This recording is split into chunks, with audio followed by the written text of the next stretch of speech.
वसुदेव सुतं देवं कंस चाणूरमर्दनम देवकी परमानंदम कृष्णम वंदे जगद्गुरु। जय श्री कृष्ण। सर्वे भवन्तु सुखिन। Friends, welcome in this new video. आज बात करेंगे फ्यूचर प्रेडिक्शन के बारे में। पिछली वीडियो में मैंने बताया था what services astrology guide 1 provides. इस चैनल के ऊपर एस्ट्रोलॉजी की क्या सर्विस प्रोवाइड की जाती है उसके बारे में बताया था। एक चीज और इंपॉर्टेंट जो बतानी चाहता हूं, astrology guide 1 never predict any future. मैं किसी आदमी का कोई फ्यूचर प्रेडिक्ट नहीं करता क्योंकि मेरा फ्यूचर में कोई बिलीव नहीं है। मैं सिर्फ प्रेजेंट को मानता हूं, प्रेजेंट मूवमेंट को ही मानता हूं। क्यों? एस्ट्रोलॉजी के बेस पर भी और लाइफ के प्रैक्टिकल एक्सपीरियंस के बेस के ऊपर भी। मैं इस एस्ट्रोलॉजी को नहीं मानता जो मार्केट के अंदर किताबों में उपलब्ध है या जो एस्ट्रोलॉजी ऐप के थ्रू, सोशल मीडिया के थ्रू, फोन्स के अंदर हम सबके फोन में अवेलेबल है। मैं इस एस्ट्रोलॉजी में बिलीव नहीं करता। एस्ट्रोलॉजी का मेन यूज है जन्म समय पर जो ग्रह दशा थी, जो नक्षत्र की पोजीशन थी, किन नक्षत्रों में ग्रह थे, उसके हिसाब से व्यक्ति के प्रारब्ध को मैक्सिमाइज कर कर ऑब्जर्व करना और उस हिसाब से उचित कदम उठाना। दैट्स इट, बस। फिर बाकी का सारा काम देश काल के हिसाब से अपनी पात्रता को साबित करने का है। बस ये सिस्टम को हम फॉलो करते हैं, जो विद्या हमारे को प्राप्त हुई है। यहां पर फ्यूचर प्रेडिक्ट ना करने से मेरा यह तात्पर्य बिल्कुल भी नहीं है कि फ्यूचर की कोई प्लानिंग मत करो, ऐसा बिल्कुल भी नहीं है। यदि फ्यूचर हम बेहतर चाहते हैं तो नेचुरली हम प्रेजेंट में अच्छे कर्म करेंगे, तभी फ्यूचर हमारा बेहतर बनेगा। और ना ही मेरा कहने का मतलब यह है कि फ्यूचर के लिए पैसे मत कमाओ, पैसे कमाकर सेव मत करो, ऐसा भी मेरा कहने का कोई मतलब नहीं है। फ्यूचर प्रिडिक्शन करने से मेरा क्या मतलब है वो मैं अभी आपको बोर्ड के ऊपर बताता हूं। फॉर एग्जाम्पल, जब हम अपनी प्रॉब्लम का सॉल्यूशन या अपनी डिजायर्स की फुलफिलमेंट का सॉल्यूशन सामने वाले से पूछते हैं, एस्ट्रोलॉजर से पूछते हैं, तो उसकी जेन्युइनिटी इस बात पे डिपेंड करती है वो वाली बात ना बोले जो सिर्फ और सिर्फ सामने वाले के कानों को सुनने में अच्छी लगती है। वो ट्रुथ बताए ताकि हॉरोस्कोप की जो कमी है उस कमी को रिमूव किया जा सके अपने लेवल पे। बस बाकी फिर जो काम होगा वो प्रारब्ध के बेस पर जो सर्कमस्टांसेस मिलने होंगे वो फेस करने ही पड़ेंगे। केवल अभी करंट रेमेडीज को अडॉप्ट कर कर आदमी उस प्रॉब्लम्स को झेलने लायक बन जाएगा, उसको पार करने लायक बन जाएगा। ये मेन ऑब्जेक्टिव है। फ्यूचर प्रिडिक्शन ना करने से मतलब है थर्ड वर्ल्ड वॉर कब स्टार्ट होगा, इंडिया क्रिकेट में जीतेगा कि नहीं जीतेगा, ट्रॉफी आएगी कि नहीं आएगी, इस प्रकार की प्रेडिक्शंस, इस प्रकार की फ्यूचर प्लानिंग, फ्यूचर प्रेडिक्शंस मैं बिल्कुल भी नहीं करता। अब रही बात कंप्यूटराइज हॉरोस्कोप की। कंप्यूटराइज हॉरोस्कोप के अंदर, कंप्यूटराइज हॉरोस्कोप का जो बिजनेस चलता है वो चलता ही फ्यूचर प्रेडिक्शन के ऊपर है, क्योंकि उसके अंदर आदमी को ये वाली बात बताई जाती है आने वाली दशा में ये होगा, आने वाली दिशा में ये होगा, आने वाली दिशा में ये होगा। तो वो ना अडॉप्ट कर कर मैं क्या अडॉप्ट करता हूं, हम क्या अडॉप्ट करते हैं, जो करंट दशा चल रही है वो अनुकूल होगी कि प्रतिकूल होगी, बस ये दो शब्द है। एस्ट्रोलॉजी के अंदर केवल चार ही वर्ड यूज होते हैं मेन। जन्म कुंडली को देखकर लाइफ में ऑब्स्टेकल है कि ऑब्स्टेकल नहीं है। दूसरी बात, करंट मौजूदा जो दशा चलेगी, महादशा चलेगी, अंतरदशा चलेगी, वो अनुकूल है कि प्रतिकूल है। अगर दशा अनुकूल है तो आप 100 करोड़ का बिजनेस करोगे कि आप एक नौकरी ढूंढोगे, ज्योतिषी को नहीं पता। ये आपकी इंटरनल प्रारब्ध के हिसाब से मौजूदा स्थिति आपकी बताएगी, ठीक है। और अगर स्थिति प्रतिकूल है तो आप यदि स्टॉक मार्केट के अंदर काम कर रहे हो, आपके अंदर 100 करोड़ का लॉस झेलने की ताकत है कि आप एक 10,000 का लॉस भी बियर नहीं कर सकते। तो अनुकूल परिस्थिति और प्रतिकूल परिस्थिति का, महादशा का, अंतरदशा का पता चलेगा कि स्थिति अनुकूल है या प्रतिकूल है। लेकिन उसके अंदर रेंज क्या होगी, वो रेंज प्रारब्ध तय करेगा, ठीक है। इसलिए don't believe in future prediction. कोई फ्यूचर नहीं होता, केवल प्रेजेंट होता है।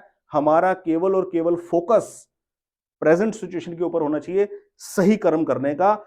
हॉरोस्कोप के अंदर यदि कोई कमी है उसका रेक्टिफिकेशन कर कर, रेलेवेंट जेमस्टोन पहनकर, रेलेवेंट दान कर कर, रेमेडी अपनाकर, रेलेवेंट पाठ कर कर, बस इतना रोल है एस्ट्रोलॉजी का। कंप्यूटराइज हॉरोस्कोप के अंदर क्या फ्यूचर प्रेडिक्शन को लेकर मेन चीजें होती है, अगर आप नोट करेंगे कुछ पॉइंट्स मैं आपको बताता हूं, वो कंप्यूटराइज हॉरोस्कोप में आप देखना आपको जरूर मिलेंगे।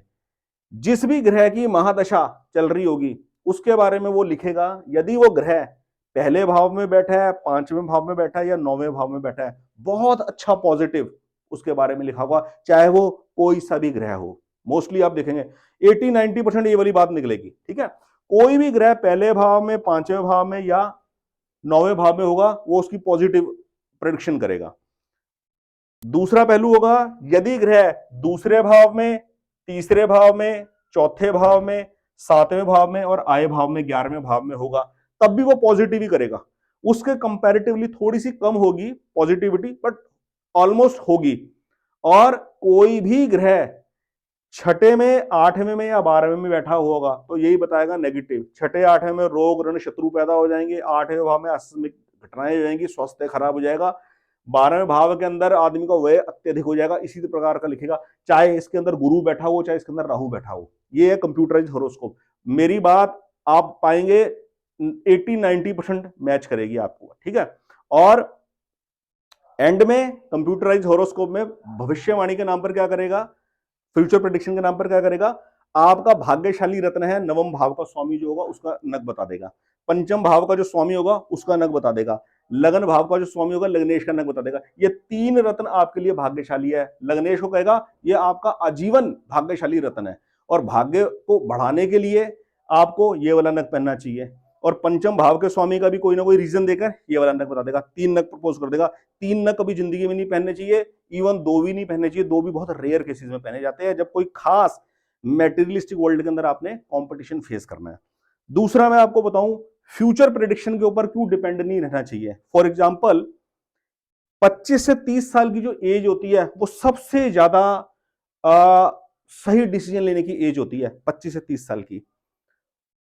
तो आदमी की एक्सपेक्टेशन होती है मुझे फ्यूचर के बारे में आदमी बता दे, एस्ट्रोलॉजर मुझे फ्यूचर के बारे में बता दे। केवल इतना जानना बहुत होता है कि मेरी जो दशा चल रही है वो अनुकूल है कि प्रतिकूल है। बस ये 2 शब्द से ही अंदाजा लगाना पड़ता है और अपनी स्ट्रेटेजी तय करनी पड़ती है कि मुझे किस तरीके से आगे बढ़ना है। चाहे वो करोड़ोंपति आदमी हो, चाहे अरबोंपति आदमी हो, चाहे वो एक छोटा सा नौकरी कर गुजारा करने वाला आदमी हो, केवल 2 शब्द, अनुकूल है दशा के प्रतिकूल है। करेंगे तो हम वही ना जो कैपेबिलिटी कैपेसिटी परमात्मा ने दे रखी है, उसी हिसाब से हमारा दिमाग चलेगा, उसी हिसाब से हमारी सर्चिंग होगी। मान लीजिए किसी व्यक्ति की आयु 25 से 30 साल के बीच में है और वो फ्यूचर प्रेडिक्शन के बारे में सोच रहा है, और कंप्यूटराइज हॉरोस्कोप उसको बोल रही है, कंप्यूटराइज हॉरोस्कोप की प्रेडिक्शन उसको बोल रही है आने वाली ये दशा आपके लिए बहुत बढ़िया होगी, आपका घर भी बनेगा, आप विदेश में सेटल भी हो जाओगे, आप ऐसे करोगे, आप वैसे करोगे। इसमें क्या होता है, आदमी अपना प्रेजेंट से फोकस को लूज कर देता है। अब क्या होगा, जो एज आदमी के 25 से 30 साल के बीच में है और अगर वो आने वाली दशा के बारे में बता रहा है और वो दशा 36 साल, 37 साल, 38 साल, 35 साल में स्टार्ट होनी है या 40 साल में स्टार्ट होनी है, तो इसमें एक चीज आदमी स्किप कर जाता है। क्या, इस एज स्लैब से लेके इस एज स्लैब के बीच में जो दूरी है, पूर्व जन्मों के आधार पर और इस जन्म में किए हुए कर्मों के आधार पर प्रारब्ध के हिसाब से जो सर्कमस्टेंसेस सामने आएंगे ना, उसमें जो हमारी डीलिंग होगी वो हमारे फ्यूचर को तय करेगी। फ्यूचर हमारा तय करेगा हमारा डिसीजन, हमारी दशा तय नहीं करेगी। केवल हमारी दशा तय नहीं करेगी, दशा तय करेगा अनुकूल इन्वायरमेंट या प्रतिकूल इन्वायरमेंट। हम और फ्यूचर का जो क्लाइमेक्स होगा वो घटित होगा हमारे हमारे विचारों के इंप्लीमेंटेशन के ऊपर। मैंने आने प्रतिकूल स्थिति में मेरे को क्या विचार आए, अनुकूल स्थिति में मेरे को क्या विचार आए, और मैंने किस विचार को पकड़कर स्ट्रेटेजी बनाई और अपना प्लान इंप्लीमेंट किया, इस बात के ऊपर डिपेंड करेगा। इसलिए focus, there should not be any focus on the future, there should be focus only and only on the present situation. बस आज की वीडियो का यही क्रक्स है फ्रेंड्स, और ऑलमोस्ट मैं अपनी सारी बातें बोल चुका हूं फ्यूचर प्रेडिक्शन के बारे में। 20 साल की एक चीज और जो वीडियो में भूल गया, इसीलिए मैं कीवर्ड्स बोर्ड पे लिख लेता हूं। कंप्यूटराइज हॉरोस्कोप निकालता है फ्यूचर प्रेडिक्शन के ऊपर 120 साल की विंशोत्तरी दशा।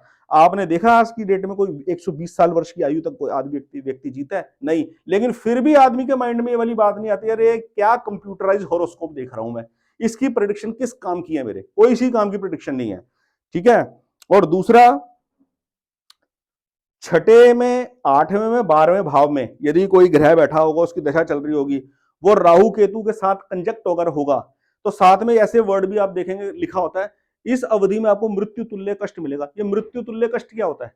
यदि आदमी की मृत्यु हो गई तो भी बंदा कहेगा यार मृत्यु तुल्य कष्ट लिखा था, वाकई यार तो सही है प्रेडिक्शन। और यदि कुछ नहीं हुआ तो आदमी कहेगा यार वाकई यार कोई वो जो प्रॉब्लम थी वो वाकई मृत्यु तुल्य थी। मृत्यु तुल्य कष्ट नाम की कोई चीज नहीं होती। मृत्यु तुल्य क्या है? आदमी का सर दर्द अगर हो जाए वो भी मृत्यु तुल्य कष्ट है। आदमी के पेट में दर्द हो जाए, कुछ भी चोट लग जाए, आदमी अगर कुछ भी काम करने से लाचार हो जाए किसी भी वजह से, वो मृत्यु तुल्य कष्ट ही है। इसलिए फ्यूचर प्रेडिक्शन के नाम पर अपने आप को किसी भी प्रकार के झांसे में रखने की कोई जरूरत नहीं है। मेरा तो ये एडवाइस है, केवल फोकस प्रेजेंट सिचुएशन को सुधारने में होनी चाहिए, प्रेजेंट सिचुएशन के ऊपर कर्म करने के ऊपर होनी चाहिए। मेरा अपना जिंदगी का तजुर्बा ये कहता है, क्योंकि मैंने भी फ्यूचर के सपने सोचकर बहुत लॉस उठाया, और उस लॉस की ऐसा नहीं कि मैं रिकवरी नहीं कर पाया, परमात्मा ने रिकवरी भी करवा दी, हर चीज से निकाला, लेकिन बाद में पता लगता है कि कैसे टाइम जाया चले जाता है और गया हुआ टाइम हाथ में कभी आता नहीं है। इस सबको आप प्रारब्ध का नाम भी दे सकते हो कि प्रारब्ध में ऐसे ही लिखा था, लेकिन हम प्रारब्ध का नाम लेकर अपनी की हुई बेवकूफियों के ऊपर, अपनी गलतियों के ऊपर, अपने पाप कर्मों के ऊपर उसको ढांक नहीं सकते, वो सही नहीं है। इसलिए मैं अपने लाइफ के एक्सपीरियंसेस के बेस पर, प्रैक्टिकल एक्सपीरियंसेस के बेस पे और प्रैक्टिकल एस्ट्रोलॉजी के एक्सपीरियंसेस के बेस पे आपको एडवाइस करता हूं। जो भी लोग मुझ पर ट्रस्ट कर मुझसे एडवाइस लेते हैं, उनको मैं कंसर्न जेमस्टोन प्रिस्क्राइब करता हूं, और हॉरोस्कोप से जुड़ा कोई भी आपका प्रश्न है उसका आंसर आपको देता हूं। तो ये है आज की वीडियो का क्रक्स। बहुत बहुत धन्यवाद। God bless you. जय श्री कृष्ण।